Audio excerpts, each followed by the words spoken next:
Let's make ginger bug, orange bug, grapes bug.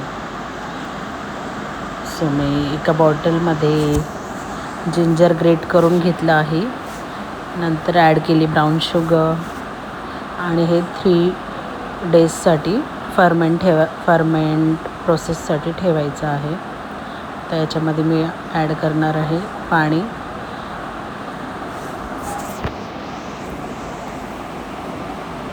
Probiotic drink बनून ready होणार आहे. खूप टेस्टी आणि सोडा वॉटर टाईप लागतं हे. थोडं 1 चमचा मी याच्यामध्ये गोडसुद्धा ॲड केली होती. Sugar and brown sugar and गूळ जॅगरी ॲड केली 1 टेबलस्पून. फ्रेश वॉटर ॲड करून फर्मेंटेशन प्रोसेससाठी ठेवून देऊया. 3 दिवसानंतर जेव्हा याला बबल्स येतील तेव्हा ओपन करायचं आणि नॉर्मल चिल वॉटरमध्ये आपण ॲड करून पिऊ शकतो. जेव्हा ते पूर्ण प्रोसेस बनेल, पूर्ण असं प्रोबायोटिक ड्रिंक बनेल तेव्हा त्याच्यामध्ये गुड बॅक्टेरिया बनतील जे आपल्या पोटासाठी गट हेल्थसाठी छान आहे आणि सोडा वॉटर टाईप बनेल. डेली याच्यामध्ये असं मिक्स करायचं. जिंजर आणि थोडी शुगर ॲड करायची म्हणजे ती प्रोसेस छान होईल. हे बघा, त्याच्यामध्ये मी ॲड केलं थोडंसं जिंजर. परत डेली ॲड करायचं 3 दिवस तरी. जिंजर शुगर ॲड करून असं मिक्स करायचं. 3 दिवस झाले आहेत. थोडे असे स्पार्कलिंग बबल्स यायला लागले आहेत आणि परत मी आता याच्यामध्ये ॲड करणार आहे फ्रेश ऑरेंजेस. तसेच थोडे ग्रेप्स पण होते, ते पण मी ॲड करते.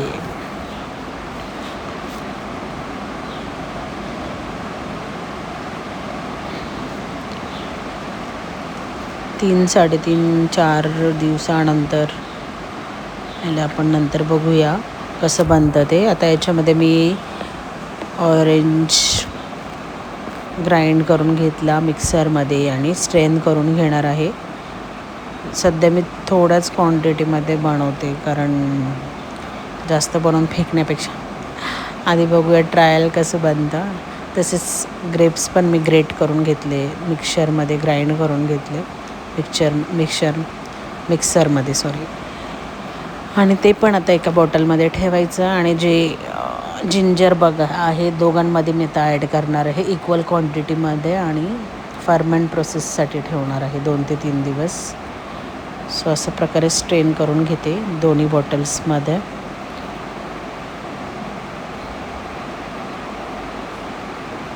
जिंजरचं लिक्विड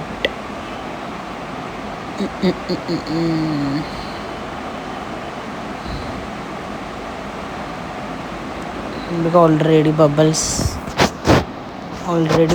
त्याच्यामध्ये दिसत आहेत म्हणजे प्रोसेस झालं आहे. थोडं वॉटर ॲड करून त्याला परत 1-2 दिवसासाठी जास्तीत जास्त फर्मेंट करायला ठेवणार आहे. बघा असं सोडा वॉटर सारखं बनलं आहे.